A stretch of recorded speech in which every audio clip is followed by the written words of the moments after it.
Bonjour à tous, nous allons démarrer notre webinaire Flash. Alors bienvenue, c'est notre 4e édition des Flash Transitions et donc c'est le premier de cette année 2025 que je vous souhaite excellente à tous juste à temps. Je vous rappelle le principe des Flash Transitions, ce sont des webinaires de 30 minutes. L'idée est de vous faire découvrir une fonctionnalité particulière de Zoho, d'une des applications Zoho. On a fait pas mal sur Zoho CRM, mais on a fait autre chose. On a fait aussi sur Zoho Recruit. Et donc, c'est de mettre en avant une fonctionnalité qui peut vous apporter énormément de bénéfices dans un domaine particulier de votre gestion d'application. Et aujourd'hui, on a décidé de se focaliser sur une fonctionnalité qui s'appelle Client Script, qui est extrêmement puissante, qui est très performante et qui vous permet d'améliorer considérablement l'ergonomie de votre CRM.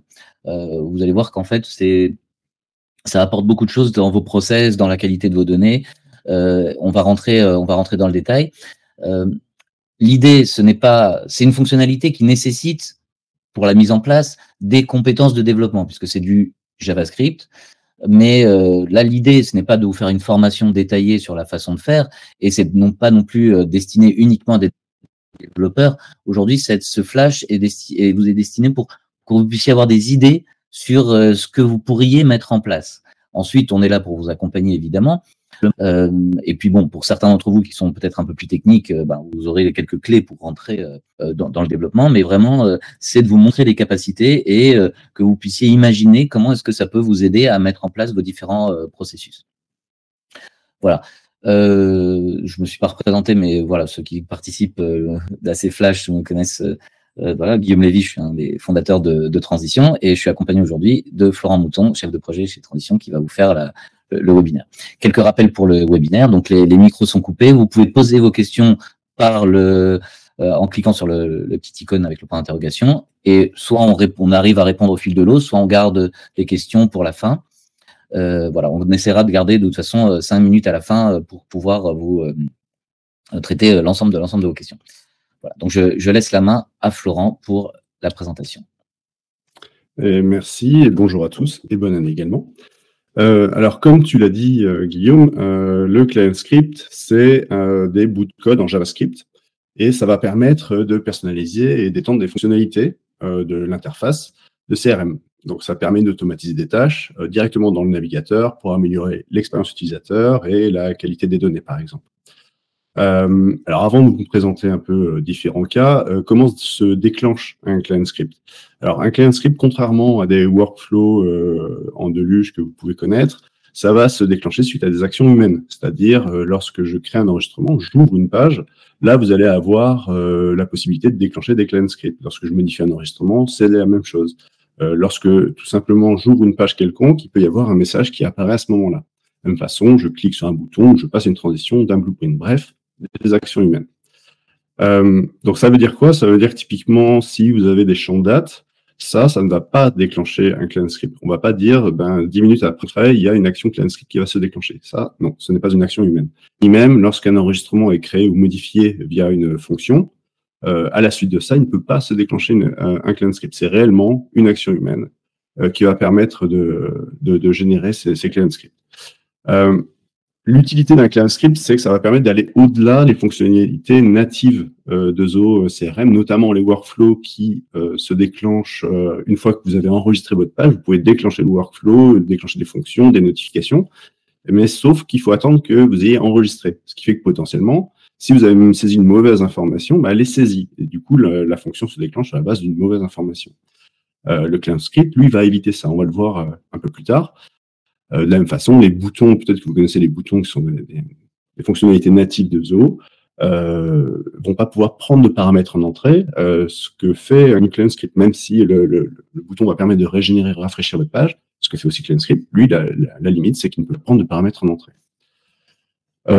Du coup, les scripts vont permettre de modifier dynamiquement l'interface utilisateur, de vérifier, formater des données. On va voir quelques exemples tout de suite. Et puis d'appliquer des règles métiers qui peuvent être adaptées à la personne qui est connectée à ce moment-là. Donc, je vais vous faire la présentation de quelques cas. Donc, pour vous présenter un petit peu les différents client scripts, on part sur un scénario qui est une entreprise qui organise des voyages dans l'espace. C'est on a point nommé ces derniers temps. Pour cette agence de voyage, forcément, on va avoir des prospects, on va créer des affaires, donc les modules natifs, et puis on va avoir un module, on va avoir pourquoi, un module voyage qui va expliciter exactement ce qui va être fait. Il y a des notions de fusée, forcément, pour aller dans l'espace, et on verra des documents associés à ces fusées. Un premier client script qui va vous permettre d'imposer des validations de format qui vont ensuite réduire les erreurs, etc. Ça va être, on va voir un exemple sur la création d'un contact. Typiquement, j'ouvre mon contact et je vais aller renseigner le prénom et le nom. Donc, typiquement, on peut avoir des Jean-Paul, donc écrit comme ça, et ce que va faire directement un client script, là, dès que j'ai validé, il va formater et mettre les majuscules, comme il faut. De la même façon, sur le nom, voilà. Et directement, le client script, là je suis dans une page création, hein, donc je n'ai pas encore validé, et le client script a déjà agi pour formater les données correctement. Alors ça a l'air de rien, hein, formater comme ça des données, mais dites-vous qu'ensuite, quand vous envoyez des emails transactionnels, eh bien, quand vous dites bonjour Jean-Paul et que Jean-Paul est écrit en majuscule, ça peut être violent parfois. Donc là, au moins, vous allez pouvoir maîtriser la façon dont sont écrits les prénoms et du coup, charte graphique de l'entreprise. Quelque chose d'autre, c'est le format du téléphone. Régulièrement, je suis sûr qu'il y en a plein d'entre vous qui ont des bases de données avec des numéros de téléphone qui sont formatés. Il y en a qui mettent plus 33, d'autres 33, d'autres ils font des espaces, des points, bref. Il y a un peu de tout et n'importe quoi. Si on saisit, là, par exemple, je suis en train de saisir un numéro de téléphone, j'ai pas mis d'espace, le ClassScript va permettre de formater toujours de la même façon. Et même chose, hein, si je commence à mettre un format différent parce que j'ai envie de faire comme ça. Voilà. Mais le problème, c'est que derrière, vous pouvez avoir des logiciels pour passer des appels, etc., qui ne vont pas réagir comme il faut, simplement parce que le numéro de téléphone n'aura pas le bon format. Client script, voilà, une fois que j'ai validé, va permettre de réorganiser un peu le numéro de téléphone comme il faut. Donc ça, c'est un exemple de formatage de données sur un contact. On peut avoir aussi le formatage du nom de l'affaire notamment, là c'est un exemple sur l'affaire, mais quand on regarde la base de données où on a plein d'affaires avec des noms écrits de toutes les manières, ça peut être compliqué à lire, voilà, chacun y va un peu de son process d'écriture, mais ça peut être un problème si vous voulez avoir une lecture rapide via le nom de l'affaire de ce qu'il en est. Typiquement, là, pareil, je me suis mis dans un cas de création, je vais aller renseigner quelques informations, typiquement, je vais dire c'est un B2C, et là, directement, ça va se remplir. Puis ça va se remplir au fil de l'eau. C'est-à-dire que je vais choisir une personne qui souhaite partir et ça continue de remplir petit à petit. Puis je vais lui mettre un montant. Alors, je vous rappelle qu'ils partent sur Mars, hein, donc il vaut mieux qu'ils aient un budget conséquent. Et là, directement, j'ai mon affaire qui va automatiquement, au fil de l'eau, s'inscrire comme il faut au niveau du nom. Donc, comment ça marche si on veut un peu ouvrir le capot du client script? Eh bien, il faut aller dans la configuration, hein, pour rappel ici, et puis ensuite aller vers script du client, client script en anglais. Voilà. Et ça se présente comme ça. On va avoir l'ensemble de vos scripts qui sont indiqués ici. Ça va reprendre certaines informations, hein, comme le déclencheur. Là, ça se passe lorsqu'on modifie la page, dans le module affaires et au niveau du layout standard. Donc, quand je crée, voilà, nouveau, je clique tout simplement sur nouveau script. On va dire que c'est un test client script. On lui donne un petit nom, éventuellement une description. On va choisir la page, c'est-à-dire le déclencheur, en fait, qui va permettre de lancer le client script. Alors, quelques instants dessus. Donc, soit, en effet, on se dit, c'est comme je l'ai fait auparavant sur le contact et l'affaire, sur la création d'une page. On peut aussi dire, lorsqu'on modifie une page, que ce client script va se lancer. Hein, il peut y avoir des client scripts différents à la création et à l'édition.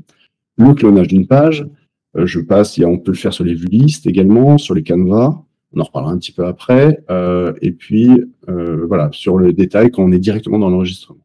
Alors, on va prendre tout simplement un exemple, je me mets en création de page, je choisis mon module, on va dire le module contact, et puis la disposition, là c'est standard, je n'en ai qu'une, et là on va devoir choisir. Est-ce que c'est un événement de page, c'est-à-dire, si je choisis Est-ce que c'est au chargement de la page? Lorsque je change quelque chose dans la page, je rappelle, je suis toujours en création, hein, ou est-ce que c'est lorsque je vais enregistrer la page?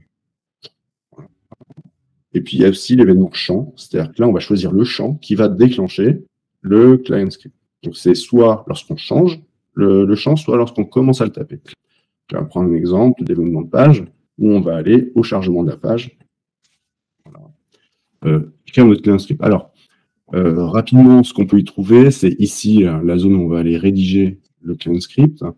On va pouvoir comparer, là, forcément, il n'y avait pas de version avant, mais on peut comparer la version actuelle et la version d'avant, éventuellement les différentes versions antérieures, et un espace de test que l'on va voir dans quelques instants.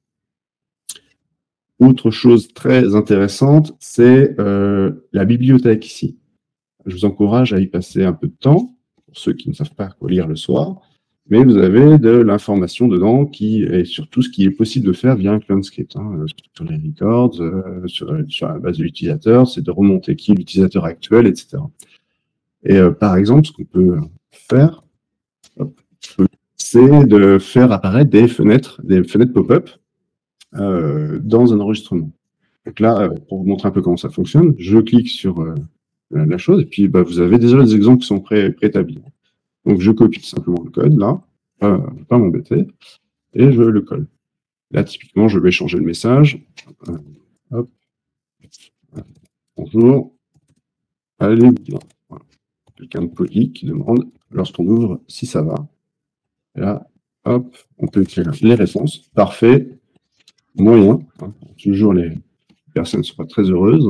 Et là, voilà ce que ça va donner lorsqu'on va se mettre en phase de test. Voilà.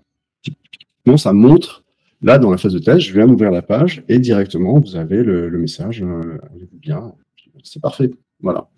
Ça, c'est un exemple de comment on peut faire rapidement un client script. Donc là, on a vu comment organiser la donnée en la formatant. On peut aussi avoir, par client script, le remplissage de champs. En fait, ça va permettre d'éviter d'avoir des utilisateurs qui ne sauront pas s'ils ont le droit de remplir ce champ ou pas. Je suis sûr que vous avez des cas où on vous dit non, mais ce champ, typiquement, là, il ne faut pas le remplir parce qu'une fois que vous allez enregistrer, il y a une fonction qui se lance qui va venir aller chercher l'info et éventuellement renseigner. Là, le client script va le faire en direct. Typiquement, je vous ai parlé donc des voyages qui nécessitent des fusées. Juste pour, voilà, on a créé quelques fusées ici, fusées, avec des différents fournisseurs et différents types de propulsion. Si je vais dans une fusée, je vais prendre ceci, la Death Shadow d'Albator & Co.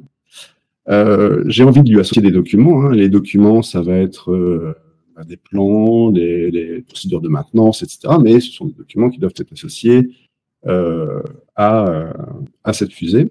Donc, je vais créer. Et là, tout simplement, le client script, là, typiquement, va venir me renseigner la date de mise à jour pour éviter que les personnes se trompent dans la date, etc. C'est un exemple tout basique, de dire au chargement, je lui dis, tu mets la date du jour dans la date de mise à jour. Ça pourrait être, par exemple, pour des facturations, mettre une échéance, de dire c'est à 60 jours. On verra un cas un petit peu après.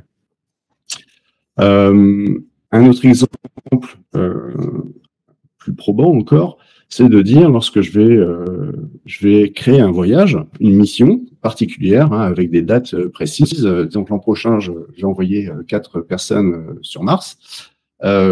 J'ai envie que les activités qu'elles vont faire correspondent au catalogue. Donc, pour ça, j'ai créé des modèles de voyage sur lesquels je vais m'appuyer en fait pour reprendre les différentes activités qui ont été prévues avec des sorties extravéhiculaires, faire des châteaux de sable sur Mars, pourquoi pas.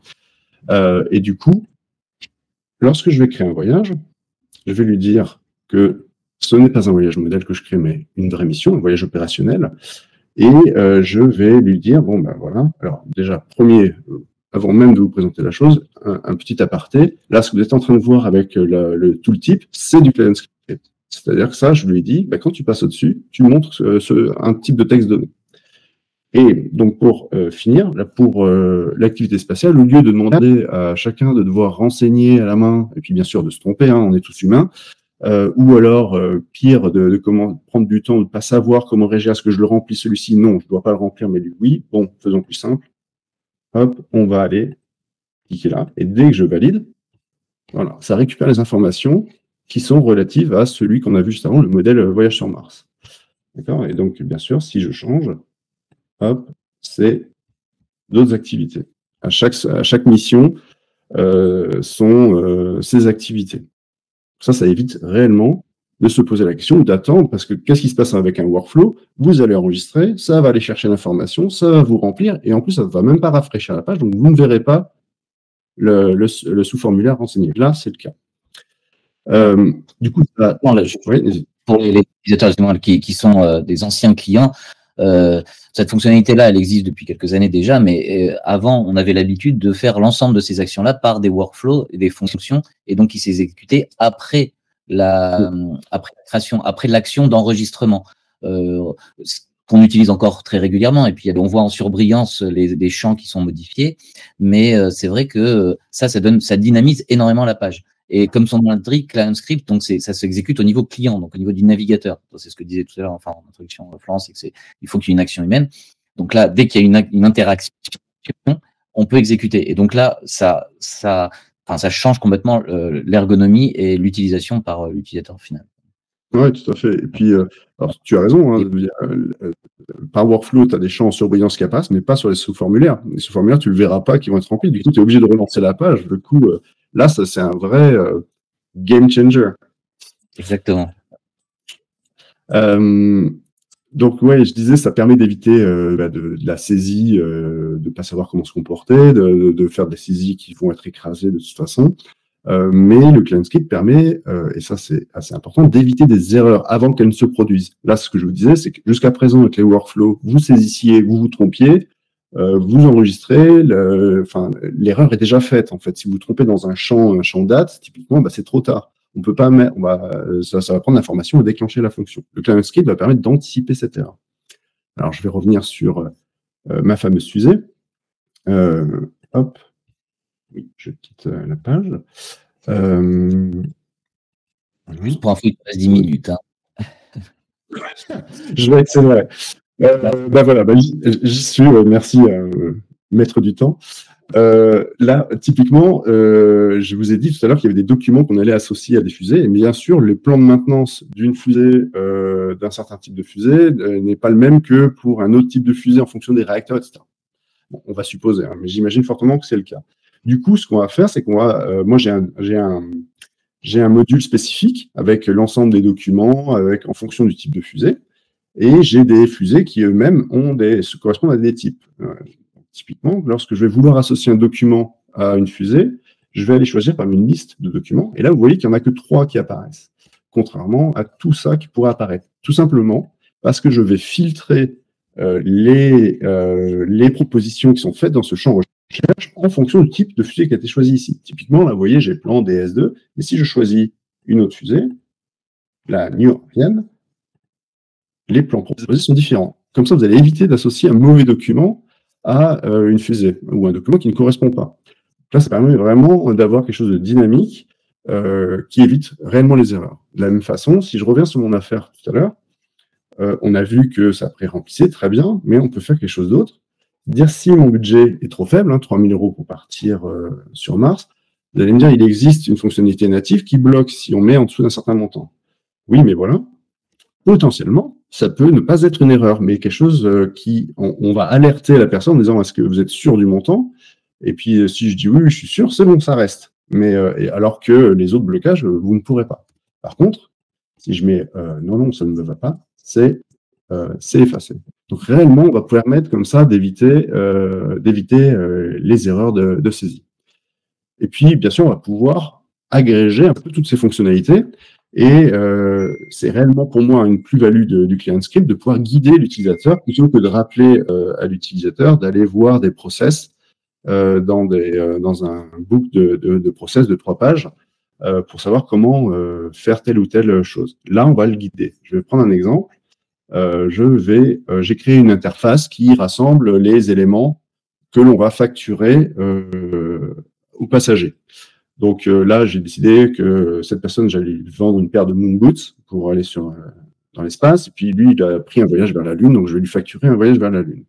Donc je vais générer comme ça une facture. Et là, voilà, typiquement, ce qu'on va pouvoir faire maintenant, c'est prendre des données en entrée. Donc, quel type de facture est-ce que tu peux créer? Guillaume, tu as quelques notifications. On va pouvoir dire, c'est une facture d'acompte que je souhaite, hein, mais c'est délibéré, hein, c'est un choix, et non pas c'est trop tard, il fallait bien choisir avant. Ça, là, la différence, elle est là. L'échéance de facture, par défaut, on met 60 jours de plus. Très bien. Et on va valider le pourcentage. Là, le pourcentage dans les conditions générales de vente, c'est 30% à payer maintenant, mais je peux très bien dire c'est 40%. Ou alors, on peut très bien dire je le fixe et je le mets juste comme voilà ce que nous allons faire. Je valide. Il y a un petit loader qu'on appelle et automatiquement, on va aller ouvrir la facture qui met un peu de temps. Mais en parallèle, regardez, ça a rechargé ma page et ça a changé donc les statuts, c'est allé recopier l'URL de Books, hein, et voilà, ma page c'est bien ouverte ici avec la facture qui a été créée. Alors ça, il y a plusieurs choses qui sont déroulées. Il y a le fait déjà d'appeler des fenêtres contextuelles pour rentrer des informations, et puis il y a un appel de fonction. Ça, c'est ce qui est génial avec CleanScript, c'est que vous pouvez avoir créé des fonctions en deluge et de dire depuis l'interface CleanScript, appeler ces fonctions qui vont se dérouler et puis donc réaliser les différentes actions. Et comme ça, vous aurez guidé complètement la personne sur les différentes choses à faire plutôt que de leur dire d'aller voir dans le book de procédure. Voilà, en gros, les quelques avantages, je trouve, du CleanScript. J'aurais pu, on verra s'il y a encore un peu de temps, s'il y a des questions, je ne sais pas, Guillaume. Mais sinon, oui. Donc, il y a des questions, on peut peut-être y répondre. Alors, il y a la roadmap éventuellement, auquel on peut montrer, et ça peut peut-être expliquer quelques questions. Alors, je vais plutôt, j'arrête le partage. Je vous laisse la main là, sur la roadmap. C'est quelques informations rapides. Déjà, ce qui est en place, c'est tout ce que vous avez vu, hein, les filtres dynamiques, des flyouts. J'ai pas eu le temps d'en parler, mais c'est des petits pop-up que vous pouvez structurer. Là, il y a les commandes aussi, c'est des raccourcis qui vont déclencher un CleanScript. Et puis, sur les nouveautés à venir, il y a... Alors, je vais rapidement en sélectionner deux qui m'intéressent véritablement. C'est le fait de mettre des événements sur les sous-formulaires bientôt. C'est-à-dire, je supprime une ligne dans un sous-formulaire, et bien, vous pouvez avoir un CleanScript qui vous dit, mais est-ce que vous êtes sûr de vouloir supprimer, typiquement. Donc, ça évite encore une fois des erreurs. On va pouvoir piloter ça. Et puis, le Quick Create, je ne sais pas si vous avez déjà vu, mais quand vous voulez, vous êtes là dans le document fusée, puis que le fusée n'existe pas, bon, je reclique, et en fait, vous allez loin dans les champs recherche, et là, à ce jour, ça n'existe pas, mais le CleanScript, mais là, ça va être mis en place d'ici peu. Voilà, ça, ce sont des choses qui vont venir et qui vont vraiment permettre de changer les choses. Voilà. Très bien. Merci. Oui, donc là, enfin, pas beaucoup de questions, mais donc une question de Béatrice sur Canva et CleanScript. Donc, effectivement, je pense que quand on est en standard, quand on est dans l'affichage standard ou dans l'affichage Canva, si on veut avoir du CleanScript, il faut effectivement avoir deux. Alors, tu confirmes effectivement que quand tu mets Canva, tu avais un autre CleanScript. Ah ben, si je remonte l'écran, hop, là, typiquement, la facture, vous voyez, ça, c'est du Canva, typiquement. Hein. Donc, oui, il y a du CleanScript qui est caché derrière un bouton. Ça, c'est pas un bouton traditionnel, c'est un bouton réalisé dans Canva. Mais, enfin, je veux dire, si tu as une action de CleanScript, il faut la refaire si tu as une même action sur une page, sur un champ, et que ce champ est dans un Canva, est-ce que ça nécessite de refaire un autre CleanScript sur ce champ? Oui. Ça fait partie de ces déclencheurs, en effet. Quand vous êtes au tout début, en effet, il faut aller choisir le déclencheur. Et si vous êtes, vous voyez, créer une page, c'est pas pareil que créer une page en Canva. C'est deux déclencheurs différents. Voilà, c'est ça. Donc, il faut refaire. Après, on peut quand même mutualiser éventuellement du code s'il y a des fonctions, etc. Comme tu as dit, on peut, si on veut... J'en ai pas parlé, mais en effet, il y a cette notion de ressources statiques pour rappeler des bouts de fonctions qui seraient, c'est l'équivalent de la standalone pour ceux qui connaissent la fonction autonome. Très bien. Ensuite, une autre question de Laurent qui n'a pas réussi à mettre d'ailleurs dans la conversation, c'est pour ça que j'ai reçu des petits SMS. Ça peut déranger, Florent, je m'en excuse.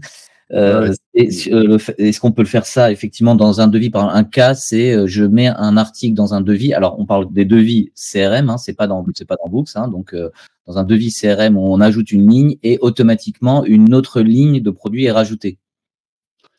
Parce que c'est une ligne requis, un article requis par rapport au produit précédent. Ce qu'on peut faire complètement dans Creator, d'ailleurs, hein, on n'a pas parlé de. Enfin voilà, parce que il y a des dynamismes qui existent déjà aujourd'hui dans Zoho Creator, hein, qui existaient depuis longtemps, mais qui ont été mis comme ça avec CleanScript dans CRM. Qu'est-ce qu'on pourrait. Alors, on peut y arriver aujourd'hui. C'est un peu quelques contournements. On peut y arriver, mais c'est surtout la plus-value de ce qui va se mettre en place ce mois-ci là. Hein, j'en parlais sur les événements. Se forme typiquement. Hein, il y a des événements, ça s'appelle à l'ajout d'une ligne.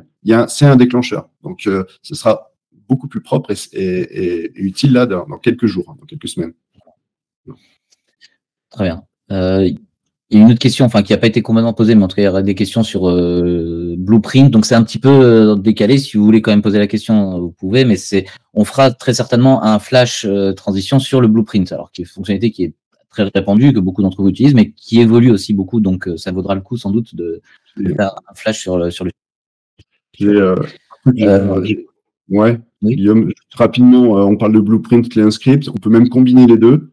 Et là, si typiquement je suis dans un lead là avec un CleanScript, si je clique, voilà, truc tout bête, mais c'est d'ouvrir une fenêtre avec un modèle de mail, etc. Voilà, où je peux aller modifier. Alors qu'un Blueprint, ça permet d'envoyer un mail une fois la transition passée. Là, ça permet carrément d'aller ouvrir l'interface, précharger le modèle. Voilà, c'est des choses. Tout arrive à se combiner en fait. Hein. Effectivement, là, en fait, on voit qu'il y a plein d'idées. Parfois, on n'imagine pas, on est un peu bloqué peut-être par rapport à ce qu'on connaît, aux contraintes qu'on avait avant. Moi, je pense que j'ai clairement ce défaut-là, c'est que tellement connu il y a longtemps que je trouvais toujours des solutions autres et que je ne pouvais pas forcément penser tout le temps à CleanScript. Mais vraiment, maintenant, c'est à vous d'imaginer ce que vous pouvez en faire, nous poser des questions, est-ce qu'on peut faire ça oui ou non. Mais on voit que ça change complètement l'ergonomie. Donc, ça améliore considérablement le CRM. Il y a plein d'idées. Donc là, on a essayé de vous montrer plusieurs cas sur les données, sur le process, etc. Maintenant, effectivement, à vous d'imaginer. Évidemment, on reste à votre disposition pour répondre à vos questions et vous aider à mettre en place. Je vois Béatrice, effectivement, nous ferons un flash sur Flow. C'est une très bonne idée. Et d'ailleurs, si vous avez des suggestions de sujets flash, surtout, n'hésitez pas. On a déjà une petite liste sur les prochains mois, mais on est ouvert à vos idées. Ça correspond, vos besoins correspondent au thème, en tout cas, que l'on doit aborder dans les flash transitions. Voilà, il est 11h30. La promesse est encore tenue. Nous avons réussi à vous faire voyager dans l'espace et à revenir à temps. Donc, merci Florent. Merci à vous pour votre participation. Merci. Et à très bientôt pour un nouvel épisode de Flash. Merci. Bonne journée. À bientôt. Au revoir. Au revoir.